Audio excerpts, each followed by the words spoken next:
Hello student, welcome to YMT classes. हमने science का first topic start किया था। हमने एक क्लास इसकी ले ली है। अब नेक्स्ट क्लास है, इसमें हम केमिकल रिएक्शन एंड इक्वेशन के बारे में पढ़ रहे थे। केमिकल रिएक्शन और इक्वेशन में हमने सबसे पहले स्टार्ट किया था। आपका क्विक रिवीजन करवाता हूं और आपके जो भी डाउट हैं उनके बारे में देखते हैं।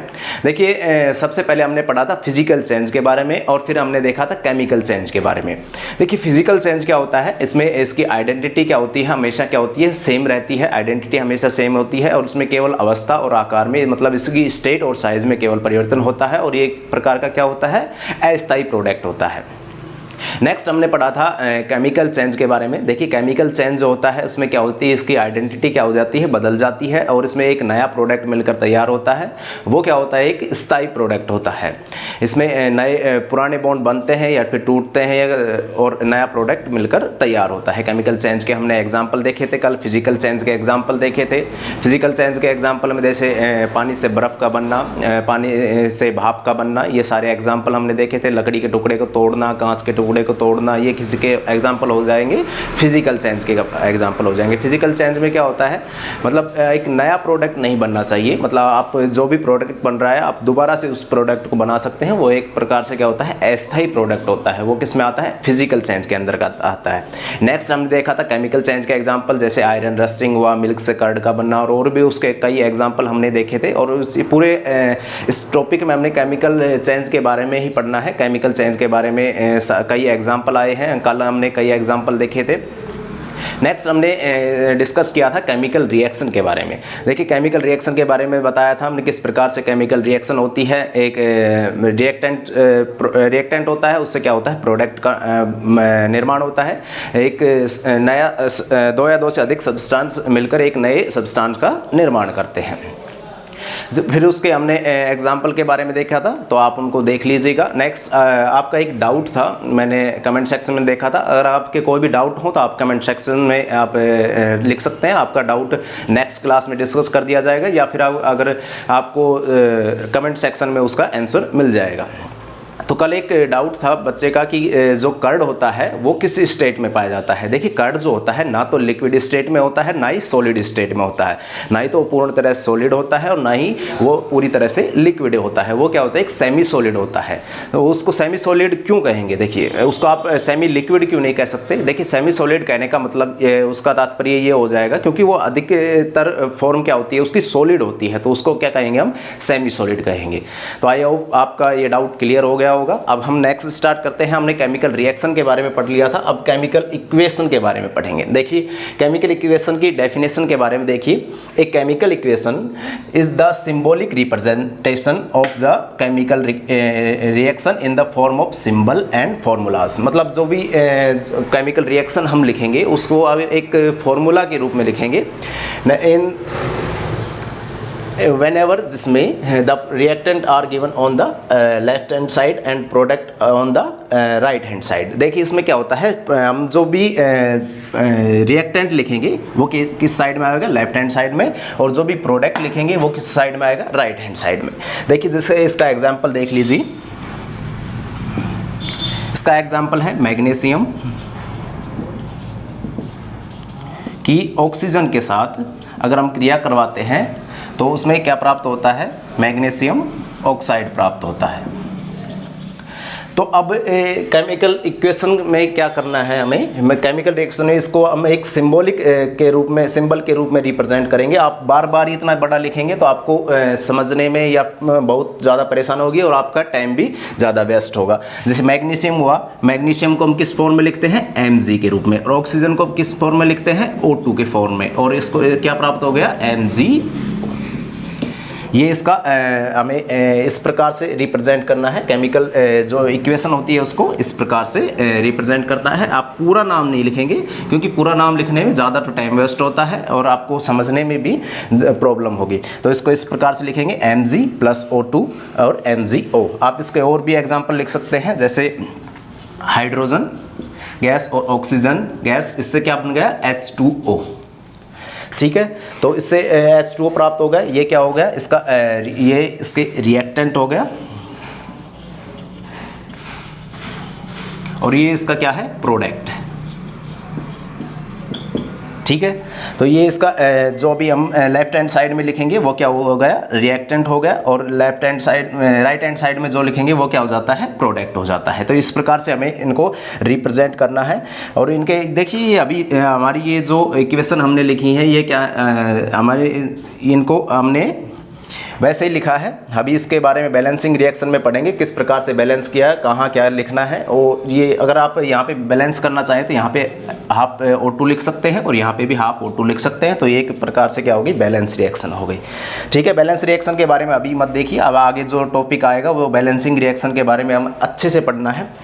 ठीक है, तो हमने केमिकल इक्वेशन के बारे में पढ़ लिया। इसको सिंबॉलिक रिप्रेजेंट करते हैं सिंबल के रूप में। सिंबल के जैसे मैग्नीशियम को Mg से रिप्रेजेंट कर दिया, हाइड्रोजन को H2 से, ऑक्सीजन को O2 से। इस प्रकार से वो जल जो होता है उसको H2O से रिप्रेजेंट कर दिया, मैग्नीशियम ऑक्साइड जो होता है उसको MgO से रिप्रेजेंट कर दिया। तो आपके NCERT में ये एग्जाम्पल दे रखा है, तो इसके बारे में आप देख लीजिएगा। तो यहाँ पे हमने केमिकल इक्वेशन के बारे में पढ़ लिया। आप इसको नोट डाउन कीजिए या फिर आप इसका स्क्रीनशॉट ले लीजिए।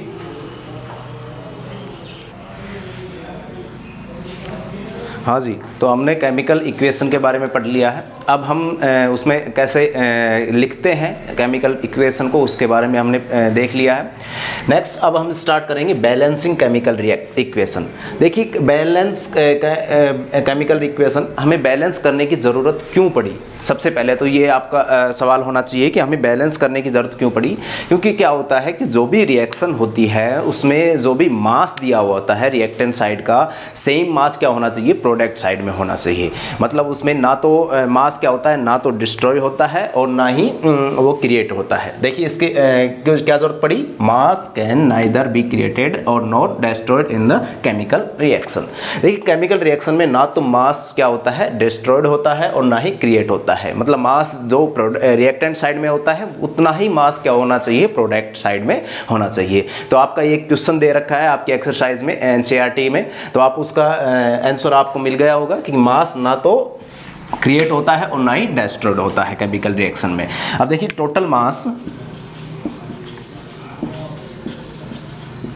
टोटल मास जो रिएक्टेंट साइड का होता है वो ही क्या होना चाहिए, टोटल मास प्रोडक्ट साइड में होना चाहिए। इसीलिए हमें बैलेंस करने की ज़रूरत पड़ी केमिकल रिएक्शन को।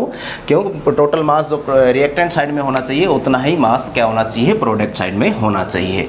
क्योंकि मास जो होता है ना तो डिस्ट्रॉयड होता है और ना ही क्रिएट होता है। तो आप केमिकल रिएक्शन में आपको पता चल गया होगा कि हमें बैलेंस करने की ज़रूरत क्यों पड़ी। अब इसके आगे से देखेंगे, आप इसको नोट कीजिए।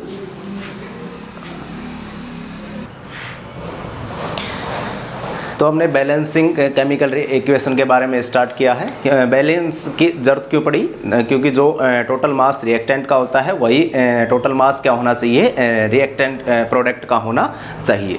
अब देखिए a balance equation occur when the number of the atoms involve in the reactant side is equal to the number of atoms in the product side. अब अगर इसके एटम अगर सेम रहेंगे तो उसका मास भी क्या रह जाएगा, सेम रह जाएगा। तो हमें क्या देखना है, एटम्स को इनके बराबर करना है। मतलब जो भी एटम्स रिएक्टेंट साइड में होंगे उतने ही एटम्स क्या होने चाहिए, प्रोडक्ट साइड में। तो ये क्या हो जाती है, एक बैलेंस केमिकल रिएक्शन हो जाती है। एक बैलेंस केमिकल रिएक्शन में हम वेट चेक करके आप उसको बैलेंस नहीं कर सकते। हमें चेक करना है उसके एटम्स, कितने एटम्स हमने यूज़ किए हैं रिएक्टेंट साइड में और कितने हमारे प्रोडक्ट साइड में प्राप्त हुए हैं। उनको दोनों को क्या करना होता है, बैलेंस करना होता है। देखिए एक एग्जांपल देख लीजिए और नेक्स्ट क्लास में हम आपको स्टेप बाय स्टेप किस प्रकार से आपको एक केमिकल रिएक्शन को बैलेंस करना है उसके बारे में पढ़ेंगे। आप यहाँ पे एक छोटा सा एग्जाम्पल देख लीजिए। H2 प्लस O2, इससे क्या बन गया, H2O। ये इसका एक एग्जांपल देख लीजिए। यहाँ पे आप देखिए, यहाँ पे कितने एटम हैं, H2 के 2। यहाँ पे ऑक्सीजन के कितने एटम हैं, 2। यहाँ पे H2 का कितना, H के कितने एटम हैं, 2, और ऑक्सीजन के कितने एटम हैं, 1।